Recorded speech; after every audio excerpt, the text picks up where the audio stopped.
Assalamualaikum warahmatullahi wabarakatuh. Bismillahirrahmanirrahim. Rabbi shrah li sadri wa yassir li amri wahlul 'uqdatam min lisani yafqahu qawli. Allahumma shalli wa sallim wa barik ala sayyidina Maulana Muhammadin wa ala alihi wa sahbihi asmin amma ba'du. Yang kita hormati bersama juga saya hormati Ibu Menteri Keuangan, Ibu Hajah Sri Mulyani Indrawati, Bapak Wakil Menteri Keuangan, Bapak Suhaisil Nazara, Bapak Sekjen Menteri Keuangan, Bapak Sekjen Menteri Keuangan, Bapak Heru Pambudi, dan seluruh pejabat dan pegawai lingkungan di Kemenku yang saya hormati, semua teman-teman di DKM Kemenku maupun di seluruh Indonesia yang ikuti ngaji ini yang saya hormati. Saya sudah percayalah bahwa bangsa ini bangsa yang optimis. Tadi Ibu Menteri bilang hasbunallah ni'mal wakil, bahwa pada akhirnya kita akan kembali kepada kekuatan Allah Subhanahu wa taala. Sebelum kita cerita Isra Mi'raj dan inspirasi dari Isra Mi'raj, saya akan memberi analogi ya. Analogi ini akan menolong secara ilmu tauhid, ilmu mengesahkan Allah Subhanahu wa taala. Dan ini menjadi pokok ya dalam pengajaran tauhid. Ini mohon maaf kalau terpaksa saya ngaji model dulu lah, model pesantren ya. Tapi tanpa ngurangi rasa hormat, tanpa ngurangi rasa empati, rasa takdim saya. Teman-teman yang saya hormati semua, karena di sini banyak santri-santri muda. Hubungan kita dengan Allah Subhanahu wa taala yang serba kuasa, yang maha kuasa, yang serba bisa. Tadi dikatakan Bu Menteri bisa apa saja kun fayakun, kalau Allah sudah mentitahkan pasti terjadi.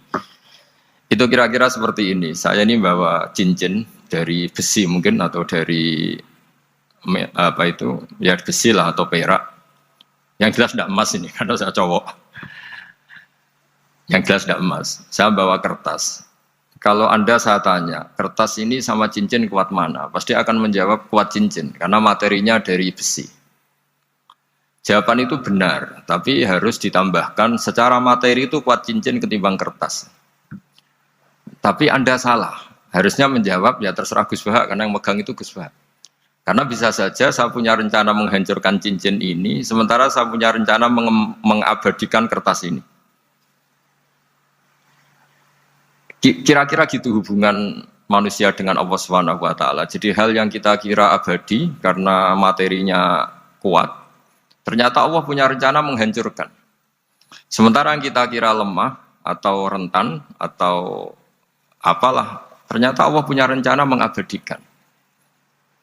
Di sini kemudian istilahnya orang-orang tasawuf, wa tafwidil umur ila mudabbiriha. Kita sebagai manusia menyerahkan urusan pada pengaturnya, pada yang punya.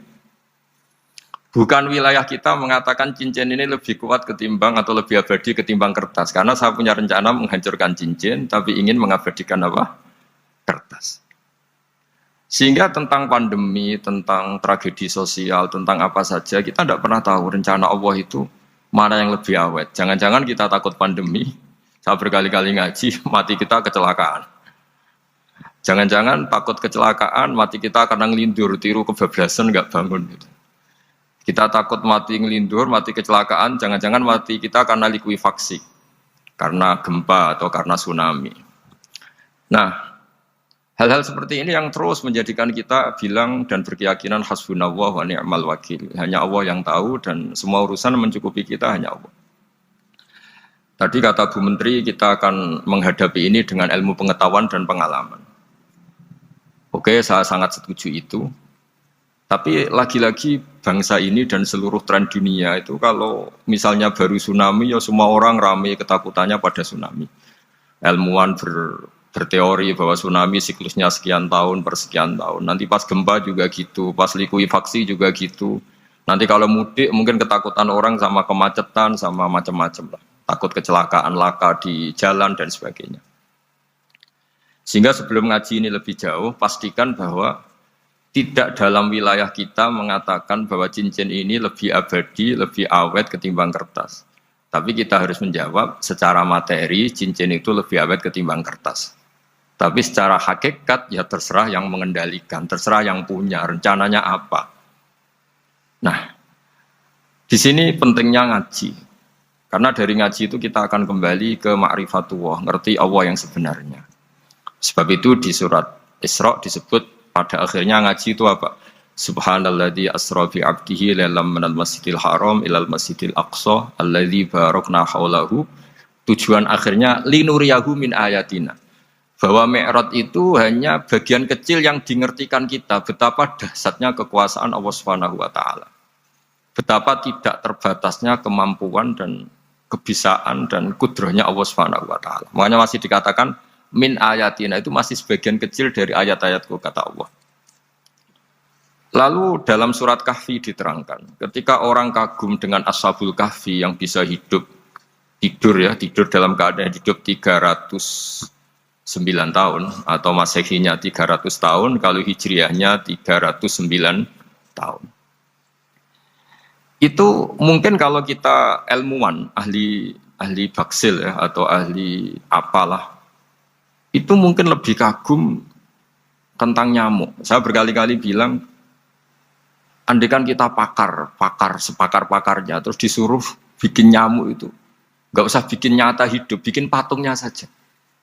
Nyamuk itu sekecil itu, kemudian punya jantung, jantungnya punya urat, uratnya punya kuman, kumannya juga punya urat. Bayangkan saja sudah tidak bisa. Sehingga ketika orang tak kagum sama Ashabul Kahfi, kata Allah, am hasibta anna ashabal kahfi warraqimi kanu min ayatina ajaba. Apa kamu kagum tentang Ashabul Kahfi dan batu-batu yang dipahat di situ? Bukankah dalam kekuasaan kami ada yang selalu menakjubkan? Artinya, andaikan kita ilmuwan tentang embriologi, tentang hewan, tentang kuman, mungkin cerita tentang nyamuk itu lebih dahsyat ketimbang tidurnya Ashabul Kahfi yang 309 tahun. Karena kemampuan Allah menciptakan nyamuk yang kecil, sangat kecil, super kecil. Kemudian kecil itu ya punya jantung tentu lebih kecil lagi. Belum uratnya jantung itu. Belum nyamuk juga di dalamnya menyimpan calon-calon keturunannya. Kayak apa kecilnya lagi. Nah, di sini Allah mengingatkan kita, innallaha la yastahi ayyadriba matsalam ma ba'udatan fama fawqaha. Allah tidak pernah malu jika dalam menunjukkan kekuasaannya Allah memberi contoh seekor nyamuk. Karena nyamuk ini andaikan kita, tadi saya ulang lagi, andaikan kita ilmuwan yang nekuni itu, strukturnya bisa melihat, bisa nyari pasangan hidupnya, dan bisa hamil, bisa melahirkan, atau bisa menelur, dan sebagainya. Maka kita akan kagum sekagum-kagumnya betapa kita di depan kekuasaan Allah Subhanahu wa taala tidak siapa-siapa dan akhirnya kita seikrar-ikrarnya asyhadu alla ilaha illallah bahwa tidak ada kekuasaan selain kekuasaan Allah Subhanahu wa taala. Lalu kenapa nyamuk itu tidak menjadi perhatian publik? Ternyata kita dibodohkan oleh kepentingan kita sendiri karena dari awal kita menganggap nyamuk itu problem, penyakit, ya sudah bawaan kita mungkin cari obat supaya bisa membunuh nyamuk itu, atau melihat nyamuk itu sebagai problem, bukan sebagai ayatun min ayatillahi ta'ala, sebagai tanda-tanda kebesaran Allah Subhanahu wa ta'ala. Sehingga akhirnya manusia itu butuh yang namanya mukjizat dahsyat yang mudah dilihat, mudah dirasakan. Akhirnya kita tahu dalam sejarah para nabi, Nabi Musa minta mukjizat laut merah dibelah sehingga bangsa Israel bisa melewati kejaran Fir'aun dan sampai selamat dari kejaran Fir'aun. Nabi Soleh umatnya minta keajaiban yaitu onta keluar dari batu besar dan Nabi Soleh menuruti, akhirnya ada onta yang keluar dari batu besar. Begitu juga nabi-nabi sebelum itu atau setelah itu selalu ada mukjizat yang memang manusia tidak mampu. Nah, kata tidak mampu ini yang semua umat para nabi tidak akan seunggul umat Nabi Muhammad SAW. Karena kita sebagai umat Rasulullah SAW untuk merasa tidak mampu itu tidak harus hal-hal seperti membelah laut, tidak harus hal-hal seperti onta keluar dari batu, tidak harus hal-hal yang dahsyat kayak tongkat Nabi Musa menjadi ular besar yang menelan semua sihir-sihirnya Fir'aun. Kita sebagai umatnya Nabi selalu tiap hari bilang innallaha ala kulli syai'in qadir, hanya Allah yang mampu. Allah mampu atas segala hal.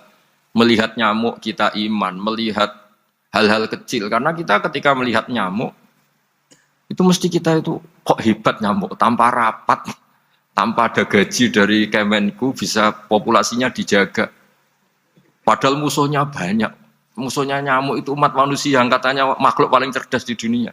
Tapi tidak juga bisa menghabisi nyamuk. Mungkin mereka juga rapat terus untuk menjaga ketahanan populasinya itu. Jadi, andai kan kita pakai ayat tadi, innallaha la yastahi ayyadriba masalam ma ba'udah. Allah itu tidak pernah malu untuk menunjukkan kekuasaannya. Cukup misalnya kita belajar tentang nyamuk. Sudah sekecil itu punya mata, matanya punya saraf, punya urat. Terus sekecil apa? Sudah gitu nyamuk sendiri punya kuman. Kalau nyamuk sendiri kecil, terus kumannya sekecil apa? Terus organ tubuhnya seberapa? Ini sudah kedahsyatan yang luar biasa yang menjadikan kita iman. Innallaha ala kulli syai'in qadir. Allah sendiri yang maha kuasa. Sehingga kembali ke tadi, peristiwa Mi'raj yang super dahsyat pun kata Allah masih dikatakan linuriyahu min ayatina. Hanya untuk menunjukkan sebagian dari ayat-ayatku, bukan mewakili semua ayat-ayat kekuasaan Allah Ta'ala. Tapi sebagian, min itu tab'id sebagian. Lalu sebelum kita jauh belajar, kita sendiri juga, saya sendiri masih belajar. Kehebatan Rasulullah SAW, Nabi akhir zaman, kenapa hebat? Itu diantaranya adalah karena mukjizat tongkat itu pada akhirnya diletakkan di museum. Orang melihat, terus gue gaya-gayanan kuat ke Turki, atau bisa melihat langsung di museum. Dan setelah melihat, kadang-kadang kita ragu, masa tongkat ini betul itu. Kalau setelah misalnya yakin, bisa dipakai lagi enggak? Jadi hal-hal yang mengundang pertanyaan sekaligus keraguan.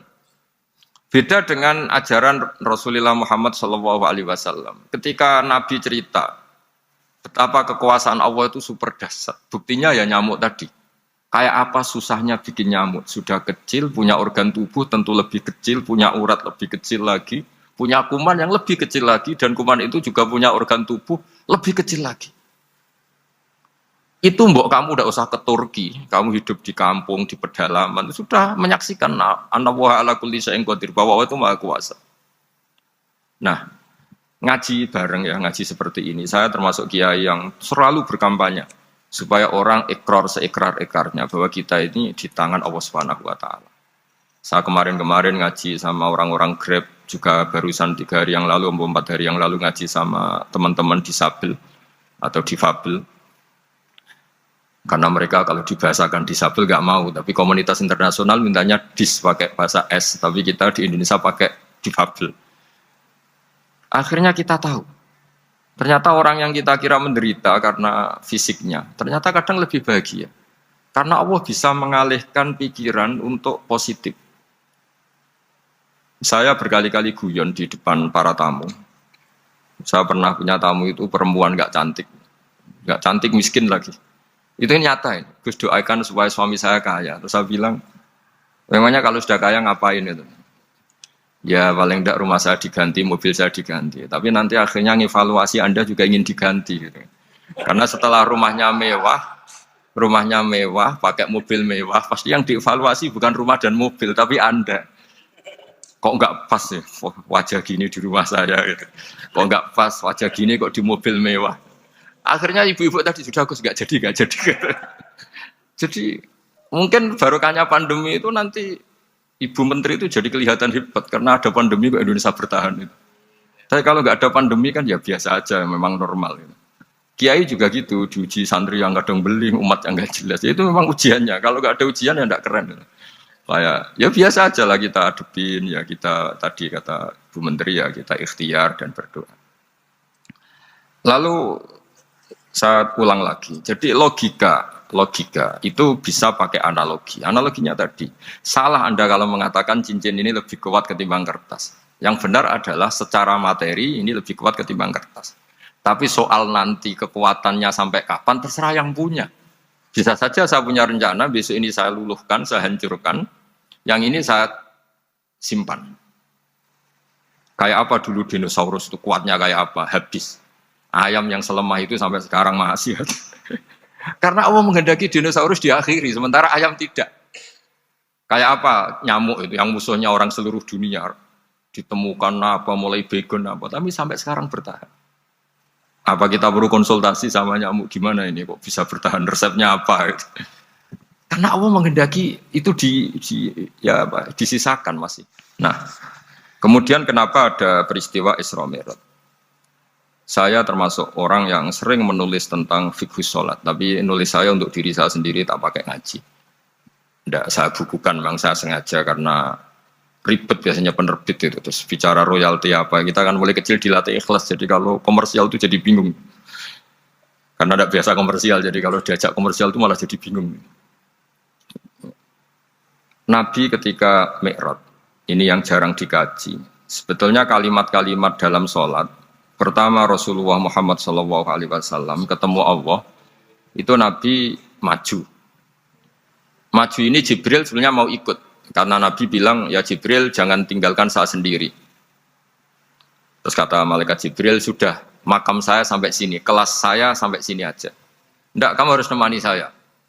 Ketika memaksa nemanin, beliau tidak kuat, di beberapa riwayat dijelaskan sampai beliau pingsan, sampai beliau tidak sadar. Akhirnya terus ada ayat wa ma minna illa lahu maqamun ma'lum. Kita punya kelas tertentu yang enggak levelnya sampai sana. Akhirnya Nabi masuk wilayah itu, area itu. Dan Nabi ngendikan at-tahiyatul mubarakatus sholawatut thayyibatulillah. Kira-kira maknanya semua kehormatan, semua kebaikan, semua yang bersembah suci itu milik Allah Ta'ala. Lalu Allah menjawab, Assalamu alayka ayyuhan nabiyyu wa rahmatullahi wa barakatuh. Bahwa kamu Muhammad mendapat salam dari saya, mendapat semua kehormatan, semua keselamatan.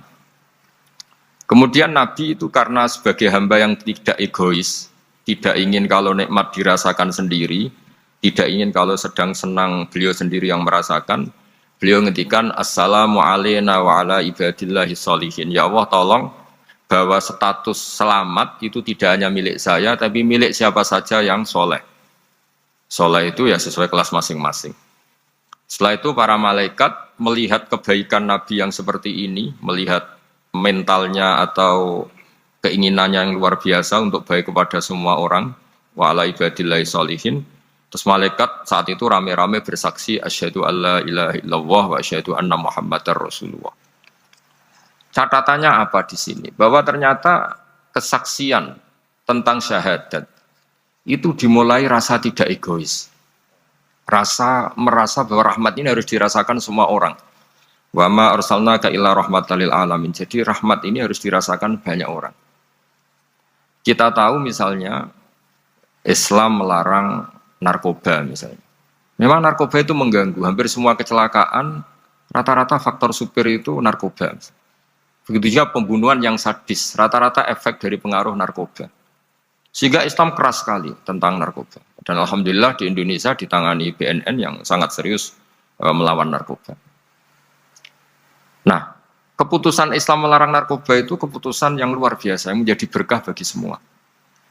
Begitu juga keputusan Islam tentang melarang zina, melarang perbudakan, melarang penipuan. Dan Islam mendukung misalnya gerakan nikah, gerakan adil, gerakan keseimbangan dan kemanusiaan. Sehingga agama ini akan dinikmati siapa saja karena ajarannya. Lalu agama ini bisa nikmat, itu solusinya gampang menurut Rasulullah, yaitu sholat. Nabi itu kalau pusing menghadapi banyak hal, yaitu mesti keluar masuk, terus tanya sama istrinya, kapan waktunya sholat? Kapan Bilal datang? Dulu kalau mau waktu sholat, Bilal datang, ngetok pintu Nabi, ya Rasulullah sekarang waktunya sholat. Itu Nabi membahasakan sholat itu unik. Ini tentang Mi'raj ya, karena hasilnya ya sholat tadi. Arikhna ya Bilal. Arikhna itu tolonglah bikin nyaman saya dengan sholat. Sebelum kita belajar sholat secara serius, gampang. Kalau kita misalnya menteri, atau kita ajudan, atau kita apa. Kayak apa asiknya kita kalau ngomong-ngomong sama presiden, bercengkrama dengan presiden, atau dengan menteri, atau dengan kiai, dengan atasan. Sholat itu media di mana kita asik dengan Allah Ta'ala. Kalau kita bisa asik dengan atasan yang manusia, apalagi ini asik dengan Allah Subhanahu wa Ta'ala. Sehingga kita harus malu kalau sholat tidak asik. Kita ketemu orang yang kita hormati saja asik, masa ini ketemu Allah Ta'ala tidak asik. Sehingga dulu, bawaannya orang dulu itu kalau sholat, untuk tidak cepat itu harus diperintah. Dulu para nabi, para sahabat, kalau sholat itu lama-lama. Sehingga sampai nabi yang turun tangan, wahai para sahabatku, kalau kamu jadi imam jangan lama-lama. Karena dulu semua orang itu penikmat sholat. Sehingga untuk tidak lama itu nunggu diperintah. Kalau kamu jadi imam jangan lama-lama, kasihan makmumnya gitu. Nah sekarang alhamdulillah tanpa dilarang sudah cepat semua. Ini sudah ada kemajuan, ini sudah maju sekali ini. Enggak usah dilarang sudah cepat. Dulu itu saking asiknya orang sholat. Untuk supaya agak cepat itu harus ada perintah dari Nabi. Kalau kamu jadi imam jangan lama-lama. Nah kita kalau sedang pas baiklah, pas waras lah kira-kira gitu. Kalau bahasa orang Pantura, saya ini orang Pantura. Jadi kalau ngomong lebih keras, lebih vulgar. Normalnya orang sholat itu tidak bisa ngakhiri. Normalnya, saya ulang lagi, normalnya orang sholat itu tidak bisa ngakhiri. Karena ketemu zat yang kita cintai. Kita kalau ketemu orang yang kita hormati, yang kita cintai, itu nggak bisa ngakhiri. Misalnya mungkin anak muda, contohnya ketemu pacar, tidak bisa ngakhiri. Kita kangen sama temen, jagung, tidak bisa ngakhiri, karena asik. Nah ini ketemu Allah yang dipuja-puja, dipuji-puji, kemudian cepat ingin ngakhiri. Jadi ini kita agak aneh. Makanya normalnya orang sholat itu tidak bisa ngakhiri. Dan itu normal.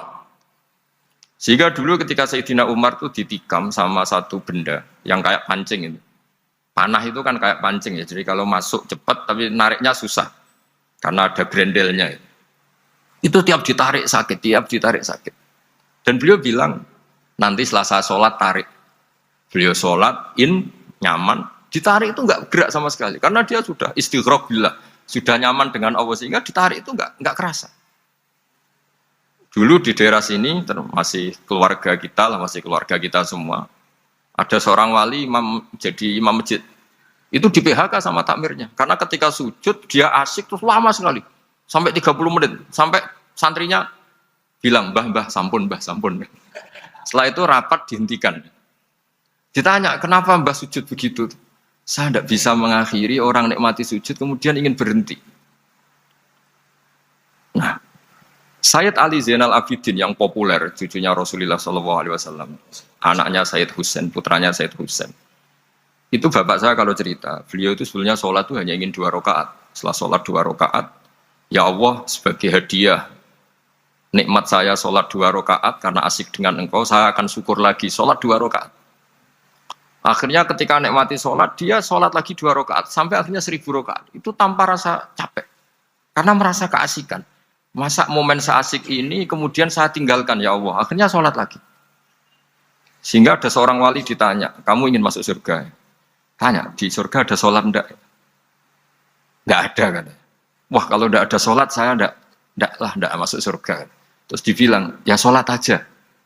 Terus dia mau masuk surga. Kalau kita akan kebalikan, kita ini masuk surga itu sebetulnya kita ngawur sekali. Ngawurnya adalah, "Hore masuk surga, tidak ada sholat lagi, tidak ada puasa lagi." Jadi ini kan, kita ini jadi makhluk yang aneh. Jadi kita ini masuk surga senang karena sudah ada kewajiban apa? Sholat. Jadi ini agak aneh. Sesuatu yang menjadikan kita masuk surga, tapi sesuatu yang kita benci setelah masuk surga. Asiklah di surga karena tidak ada sholat. Nah, apapun kondisi kita harus latihan. Harus latihan kita entah seberapa kadarnya ingin niru Rasulullah SAW ketika ngendikan wa qurratu aini fi sholat. Nyamanku, hatiku tentram kalau saya pas sholat. Sehingga tadi sudah saya katakan tadi. Dulu itu untuk menghentikan sholat itu susah. Sampai Rasulullah sendiri yang merintahkan, "Hei para imam kalau sholat jangan lama-lama." Kalau sekarang, andai kan Nabi hidup di zaman sekarang pasti tidak ada pengumuman itu. Karena semuanya sudah cepat ya. Malah super kilat itu. Ada yang terawih 20 rakaat hanya berapa? 8 menit dulu. Itu kan 7 menit itu. Nah kalau sampean tanya saya, kenapa sholat begitu asik? Yaitu tadi kita diajari analogi. Analogi itu ya kias. Jika kita bisa asik ngomong sama orang yang kita cintai, bisa orang tua, bisa anak, bisa cucu, itu rasanya mengakhiri itu nggak bisa. Karena bawaannya asik. Apalagi ini kita munajat, bercengkrama dengan zat yang kita butuhkan sebelum kita ada, sampai setelah kita ada, sampai setelah kita tidak ada. Kita semua akan hasbunallah wa ni'mal wakil. Sehingga dulu bawaannya orang dulu itu, saya cerita sedikit, ada orang mau meninggal, namanya Umar bin Abdul Aziz, itu Khomisul Khulafa, orang terkenal adil. Ketika mau meninggal, senangnya bukan main. Ditanya, kenapa engkau senang? Memangnya kalau saya mati mau kemana? Ketika saya hidup dengan segala nikmat itu ya karena Allah Ta'ala. Saya nanti mati ke zat yang sama. Dikelola oleh zat yang sama, yaitu Ar-Rahman Rahim. Dulu saya disayangi Allah, paling setelah mati juga disayangi Allah. Karena yang jadi Tuhan setelah mati, Tuhan yang sama ketika di dunia, yaitu Rahman Rahim. Cerita legenda yang lebih dasar dari itu, masyhur itu Jalaluddin Ar-Rumi. Ketika dia mau meninggal, semua muridnya nangis, beliau marah. Kenapa kamu menangis? Ya karena guru mau meninggal. Kamu itu ngawur sekali. Saya ini sudah lama menunggu hari seperti ini, bisa ketemu zat yang saya cintai, malah kamu menangis. Ayo kamu nari sebagai pesta kematian saya. Tapi ini nggak bisa ditiru ya, karena kalau kita niru, nggak usah dilarang juga nggak bisa niru kayak kita. Cuma saya maklumatkan jangan ditiru, meskipun nggak usah dilarang juga nggak akan bisa niru. Sehingga orang-orang dulu itu bawaan kalau mau kabundut itu ya asik. Rasulullah Shallallahu Alaihi Wasallam ketika mau wafat, intaqola ila rofiqil a'la, itu ditanya sama istri-istrinya. Lalu engkau mau kemana? Kata Nabi, sebelum sekian hari, beliau setiap khutbah ngendikan, ini ada hamba yang disuruh milih Allah antara di dunia dan bertemu Allah. Kalau kamu jadi hamba itu milih mana? Di dunia yang penuh problem ini, apa milih ketemu Allah yang Rahman Rahim? Yang hubungannya dengan kamu itu ngasih dan ngasih. Kamu tidak mungkin kan hubungan dengan Allah memberi, kamu bisa apa? Kita hubungan dengan Allah pasti hanya mendapat. Dikasih nyawa, dikasih oksigen, dikasih bumi tidak bayar, dikasih air juga tidak bayar. PDAM dikelola siapapun bayar, oksigen di rumah sakit bayar. Hubungan kita dengan Allah tidak pernah bayar oksigen, tidak pernah bayar sewa bumi. Punya kolam renang laut seluas itu ya tidak pernah bayar. Udah gitu kolam renangnya menghasilkan ikan. Itu kalau kita kan semuanya utang jasa sama Allah, dan reputasi Allah itu dengan kita hanya memberi, tidak pernah meminta. Akhirnya hubungan-hubungan inilah yang menjadikan terus. Semua sahabat jawab, ya kalau kita jadi hamba itu pasti milih Allah lah. Jadi Nabi itu saking pinternya orang, supaya orang siap dengan keberangkatan beliau itu dibikin satu taksis, satu apa? Kalau orang Jawa bilang itu dikai persemon, dikai mukaddimah. Supaya orang-orang itu siap kalau Nabi ngendikan. Kalau kamu seorang hamba disuruh ketemu Allah sama hidup di dunia yang fana ini, milih mana? Ya milih ketemu Allah. Ketika akhirnya Rasulullah wafat, ternyata orang itu adalah Rasulullah. Ya akhirnya sahabat bilang, ya iyalah masa dengan kita sama Allah milih ketemu kita, pasti milih ketemu Allah. Nah, sholat itu mi'rajul mukmin, sholat itu adalah cara seperti itu. Kita manja dengan Allah meskipun dengan segala problem, ketika itidal kita tetap memaklumatkan Rabbana lakal hamdu mil'us samawati wa mil'ul ardi wa mil'u ma syi'ta min syai'in ba'du. Engkau zat yang selalu layak dipuji di langit maupun di bumi. Dan langit bumi ini karena terbatas masih ditambahi wamil umasyi tamin seimbadu. Dan seluas apa saja engkau kehendaki.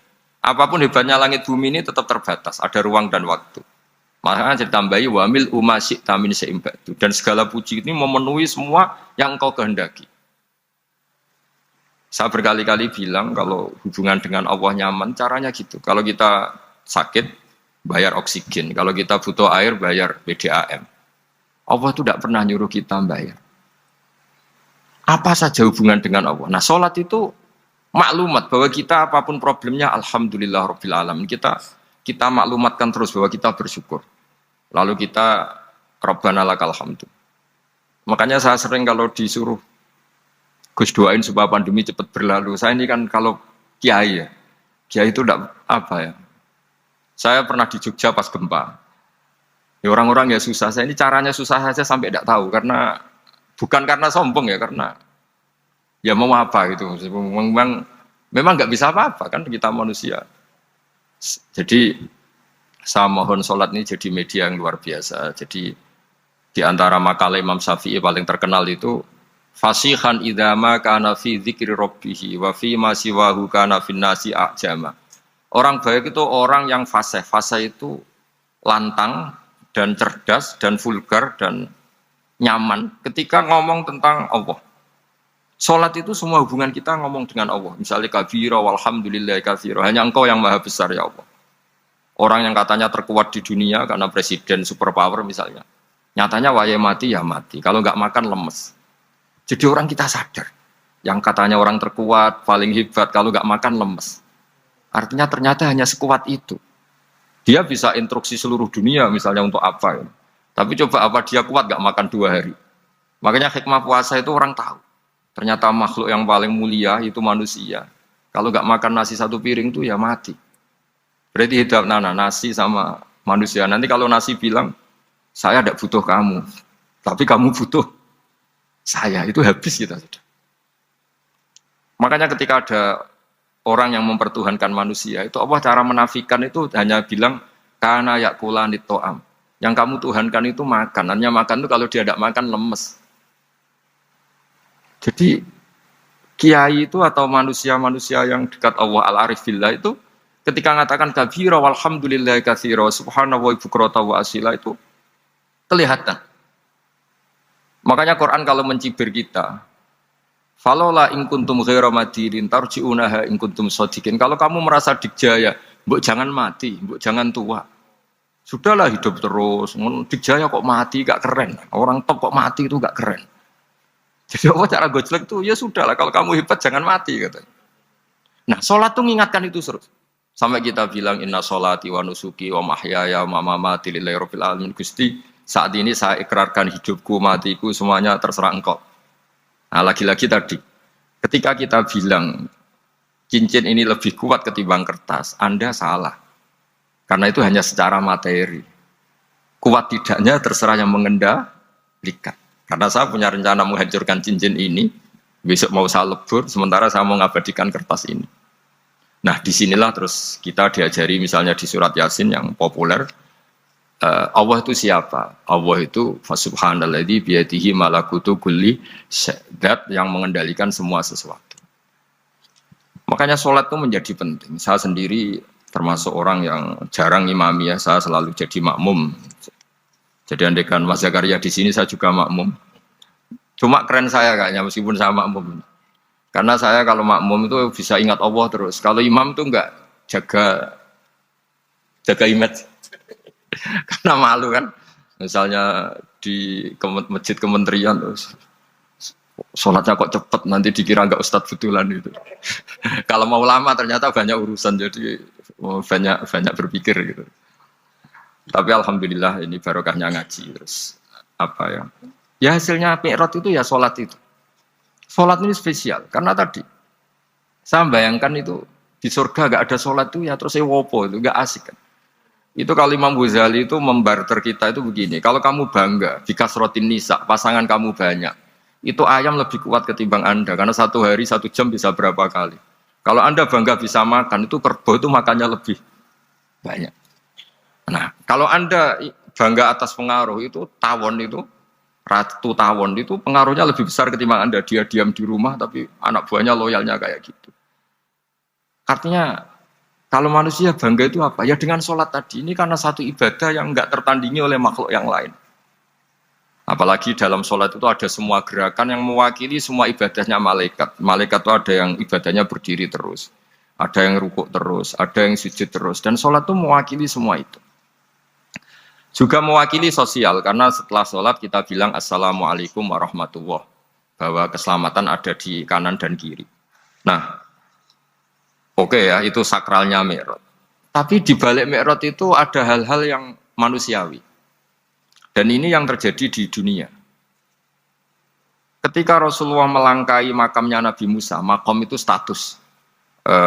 Ranking lah kalau dalam bahasa Indonesia itu. Kalau bahasa Indonesia itu ribet, makam itu kuburan. Makanya orang Indonesia sering tanya saya, Gus, makamnya Nabi Ibrahim kok batu? Makam yang dekat Ka'bah itu bukan makom dengan makna Kuburan itu tempat yang dipakai Nabi Ibrahim membangun apa? Ka'bah. Cara Jawa pancatan itu.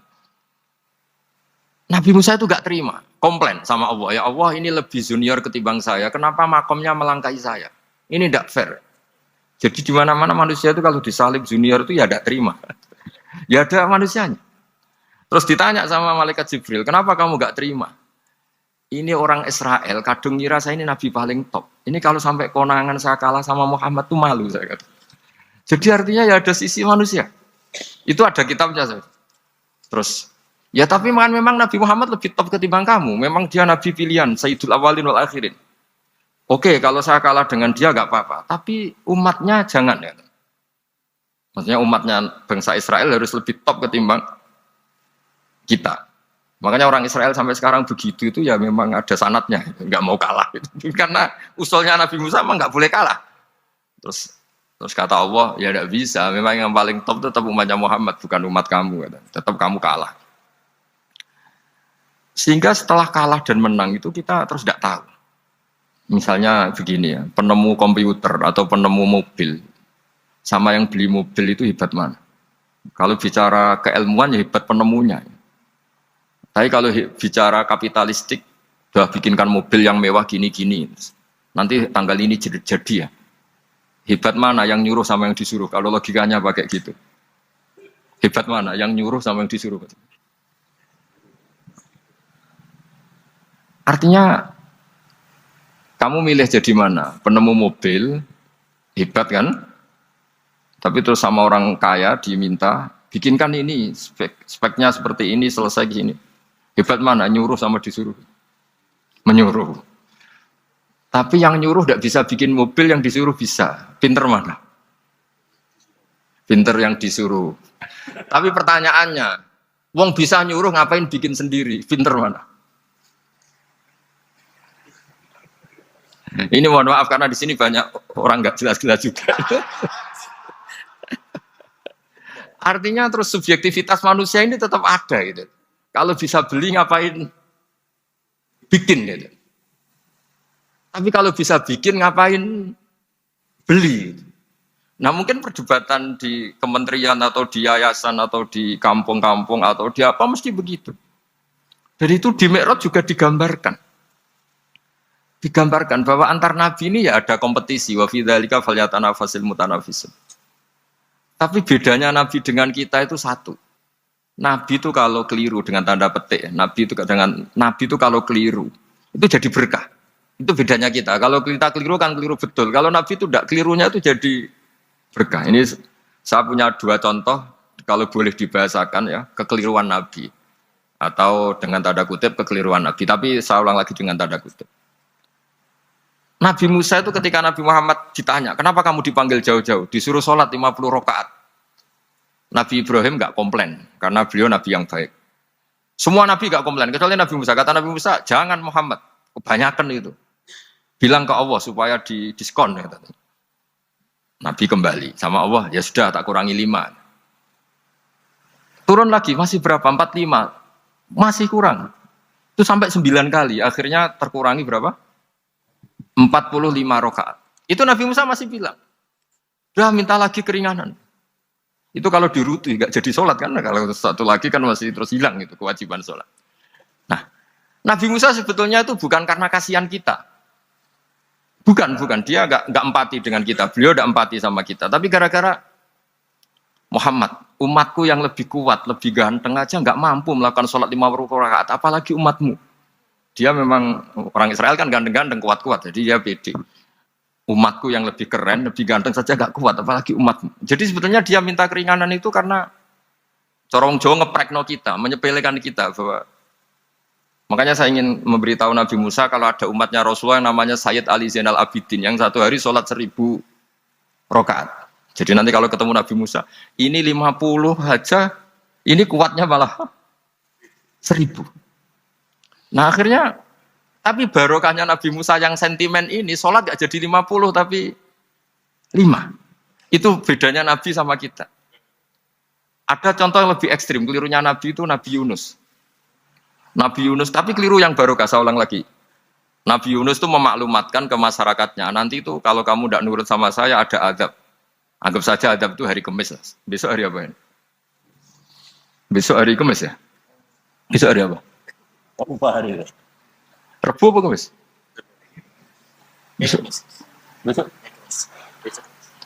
Lupa hari. Kata Nabi Yunus, 3 hari lagi akan ada azab. Tapi kurang 2 hari, kurang sehari umatnya masih dalam kemungkaran, dalam kemaksiatan, masih hura-hura. Akhirnya Nabi Yunus bilang, sudah ini tinggal sehari itu mau ada azab. Tapi mereka tetap hura-hura. Akhirnya Nabi Yunus itu, coro Jawa itu minggat. Memang bahasa Arabnya abako itu pergi yang tidak pamit. Itu kalau kamu cari di kamus, abako itu maknanya itu minggat, pergi yang tidak pamit. Sama Allah dibahasakan abako. So, wong ra bener kabeh, udahlah tak tinggalkan. Setelah ditinggalkan, Nabi Musa disalahkan sama Allah. Kamu itu Nabi tidak diperintah hijrah kok. Hijrah, syaratnya Nabi kan mengambil keputusan apa saja berdasar wahyu. Tapi tanpa ada perintah wahyu, dia tetap keluar dari kampungnya itu. Keluar sama Allah disalahkan, wong Nabi kok minggat. Akhirnya ketika dia di kapal, di perahu itu, dulu itu ada mitos, kalau ada perahu mau tenggelam pasti ada yang minggat, diundi. Sampai 3 kali yang keluar dia, akhirnya tahu diri nyemplung deh. Nyemplung terus ditelan ikan nun. Pokoknya ikan besar lah. Diberi sanksi sama Allah, karena dia Nabi kok melanggar, diberi sanksi ditelan ikan nun. Telan ikan nun karena beliau seorang Nabi, perutnya ikan itu jadi masjid, dia baca tasbih terus. Tapi barokahnya dia minggat tadi, asbako. Akhirnya 1 hari itu mau ada azab besar itu orang-orang nginceng rumahnya dia. Diinceng. Kalau betul ada azab, pasti orang ini lari. Masa ada azab dia di sini? Diinceng ternyata gak ada. Wah berarti bener ini ada azab. Buktinya dia gak ada. Katanya. Jadi unik. Akhirnya dicinceng gak ada terus dia, wah berarti ada azab betul. Hari itu masyarakatnya tobat semua karena, ini ada azab betul. Buktinya Nabi Yunus sudah lari, berarti dia tidak ingin kena. Padahal dia lari itu karena mangkel punya umat yang gak nurut tadi. Wah sudah. Setelah sekian hari dia cari-cari kabar. Umatku itu kena azab gak? Ternyata berita yang masuk dulu tidak ada medsos, tidak ada WA. Dulu itu nggak ada itu. Dengar kabar kalau umatnya tuh nggak kena azab karena 1 hari sebelum ada azab tobat semua. Terus dia nggak berani pulang karena ada hukum sosial di sana. Kalau ada orang bohong hukumnya dibunuh. Berarti terus beliau berpikir, saya mesti dianggap bohong katanya ada azab kok. Masyarakat saya baik-baik. Akhirnya setiap ketemu kaumnya dia lari karena takut dibunuh. Ternyata kaumnya sudah iman semua mau ngejar dia dijadikan imam. Akhirnya, oh iya. Jadi itu bedanya Nabi sama ndak. Jadi Nabi itu kalau kelirunya itu barokah. Makanya kita tidak usah ikut keliru. Karena keliru kita ini pasti tidak barokah. Itu musibah itu. Jadi, dulu ceritanya Anteng juga gitu. Yang namanya istri 2 itu kan cemburu. Pertama Nabi Ibrahim punya istri namanya Sarah. Terus lama-lama karena belum punya anak, terus sama Sarah sendiri yang nyuruh supaya nikahi Hajar. Setelah punya anak, cemburu. Kata Sarah, pokoknya saya nggak terima kalau kamu nggak ngelukai Hajar. Mulai dulu lelaki itu sudah pinter ngotak-ngatik. Kalau dilukai pipinya nanti tidak cantik. Apa ya, yang penting ngelukai tapi tetap cantik. Terus ada anting itu. Anting itu dulu ceritanya itu dilukai tapi tambah cantik. Nabi Ibrahim akhirnya melukai. Seneng Sarah karena sudah dilukai. Ternyata barokahnya dilukai itu jadi anting yang mempercantik perempuan. Padahal melukai istri itu kan tidak boleh.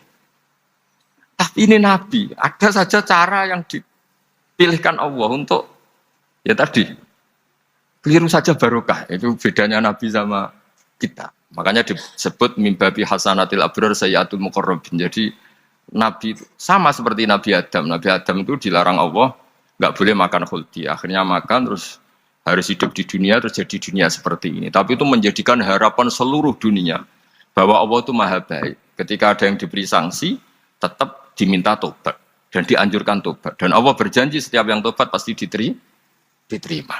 Sehingga terus kita sampai sekarang nggak pernah putus asa karena sudah diberi contoh bahwa bapak kita yang pernah salah dijanjikan tobat dan Allah pasti menerima tobat itu.